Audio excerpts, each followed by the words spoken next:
Fatty liver explained without the fear.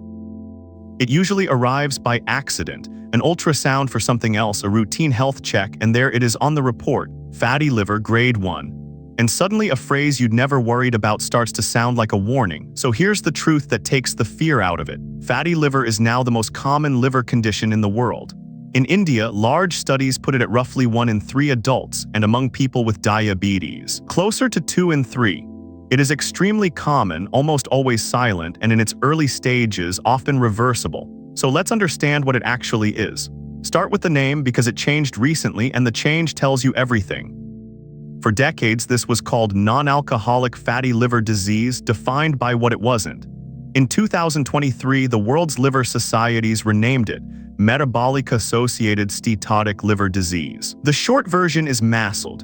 Why does a name matter? Because the old one pointed away from the real cause and the new one points straight at it. For most people, fatty liver has nothing to do with alcohol. It's about metabolism, how your body handles fuel. Your liver is your metabolic engine room. A little fat inside it is completely normal.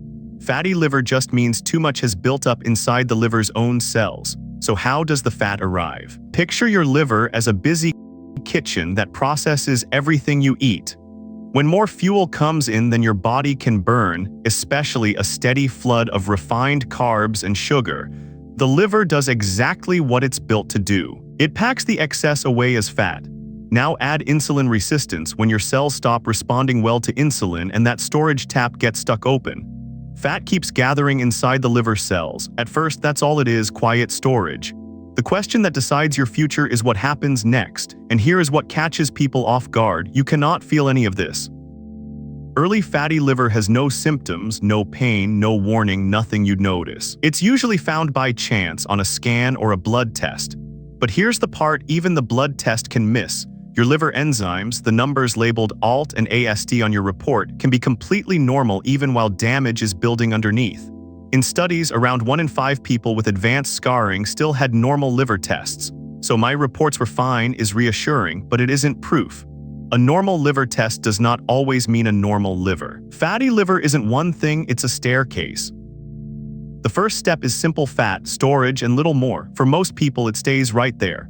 But in some, the fat begins to irritate the liver. That's inflammation, the stage now called MASH. Ongoing inflammation can lay down scar tissue called fibrosis, and enough scarring over many years can become cirrhosis and rarely liver cancer. Now the reassuring part, most people never climb far up this staircase. But here is the single idea this whole video turns on. What matters for your future isn't the fat itself, it's whether that fat is quietly turning into scar.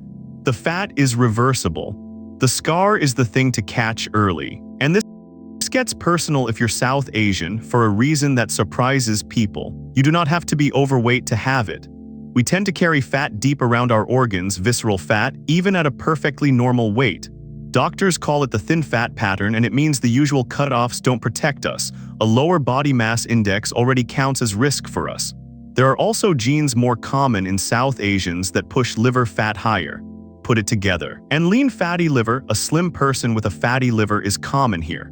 And when South Asians do develop it, advanced scarring tends to show up more often than in Western groups.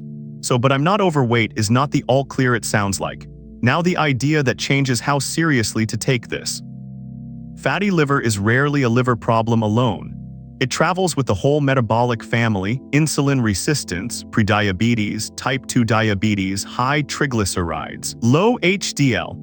In fact, it shares its engine with the two numbers we've already covered on this channel, your blood sugar and your cholesterol. They are 3 windows onto one underlying problem. And here's the fact most people find startling: the leading cause of death in people with fatty liver isn't the liver at all. It's the heart. So a fatty liver on your report earns your attention not because your liver is about to fail, but because it's an early flag for your whole metabolic and cardiovascular health. A quick, honest word on alcohol, because the name change confuses people.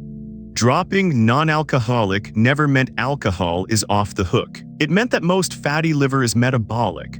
But if you already carry a metabolic fatty liver and you drink, the two don't simply add up, they multiply, pushing scarring along faster. There's even a name now for that overlap: MASLD, metabolic and alcohol together. and current guidance is moving away from any safe amount once a fatty liver is already present. No lecture here, just the why. If your liver is already storing fat, alcohol is not neutral. So who should actually pay attention? Honestly, if you carry any metabolic risk, you should simply know your liver's status. Pay closer attention if you have type 2 diabetes or prediabetes. In diabetes, fatty liver is so common that guidelines now say to screen for it routinely. If your waist is climbing, if your triglycerides are high or your HDL is low, if your blood pressure runs high, if you're South Asian, and if you're carrying extra weight, though remember you can be slim and still qualify. Your liver, your blood sugar, and your cholesterol are best read together as one picture of your metabolic health, never one number in isolation. And this is exactly why none of it needs to land as fear. No fear, just the why. Of all the warning signs your body can hand you, an early fatty liver is one of the most hopeful because the liver is a genuinely regenerating organ. Caught early, the fat can melt away and the damage can stop. A diagnosis here isn't a verdict on your future. It's one of the earliest and most actionable warnings in all of medicine. Finding it is the good news, not the bad. So how do you know where you actually stand? Think of it in 3 layers. First, an ultrasound can see the fat and often grade it from 1 to 3. Second, those liver enzymes useful, but remember they can read normal. The third layer is the one that matters most and almost nobody hears about it, a simple score called FIB4. It costs nothing, just your age and a routine blood test, your platelets, and 2 specific liver enzymes. Ask an alt and it flags whether your risk of scarring is low or worth a closer look. If it is, a quick painless scan, a fibro scan or elastography measures how stiff the liver has become, which reflects how much scar has formed. Because the real question was never just is there fat, it's is there scar? And that answer is read by your doctor in the context of your whole health. Now, what genuinely reverses this, and the headline is remarkable. Losing even a modest amount of weight rewrites the picture. Around 5% of your body weight begins clearing the fat, 7% calms the inflammation, and 10% can actually reverse early scarring in most people who get there. And the how is familiar because it's the very same playbook that steadies your blood sugar and your cholesterol. Cut the sugary drinks and refined carbs that drive liver fat in the first place. Eat more the Mediterranean way. Adapted to Indian food, more vegetables, beans and lentils, nuts, whole grains, healthier oils. Move your body, both brisk activity and a little strength work help the liver even before the weight shifts. Limit alcohol. And one small bonus the evidence quietly likes. A couple of cups of coffee a day is linked with a healthier liver. None of these are dramatic. Together over months, they can undo what took years to build. And what about medicine? For most people with simple fatty liver, there's no pill and there doesn't need to be because lifestyle does the heavy lifting. But the science has just turned a corner. For a specific group, those who have reached the inflamed scarring stage, the first medicines ever approved for fatty liver have arrived internationally. One called resmetirom in 2024 and a familiar diabetes and weight medicine, semaglutide, in 2025. This is genuinely new ground, but here the boundaries clearly. They're for a particular stage, not simple fat. They work alongside the lifestyle changes, never instead of them. And they're a decision made with your doctor, based on your level of scarring, not something to start or stop because of a video. So if you take one thing from this, you cannot feel your liver, so the real move is to know it. If you have diabetes, prediabetes, a rising waist, or simply a South Asian metabolism, ask your doctor 2 questions. Should we check my liver? And what is my FIB4? And if you already have a fatty liver, remember the early stage is the reversible stage. So this is the moment that counts. Want it all on a single page. What the stages mean, the FIB4, the food swaps, the questions to ask. Comment the word honest and we'll send you the free fatty liver cheat sheet. If this made fatty liver feel a little less frightening and a lot more fixable, subscribe.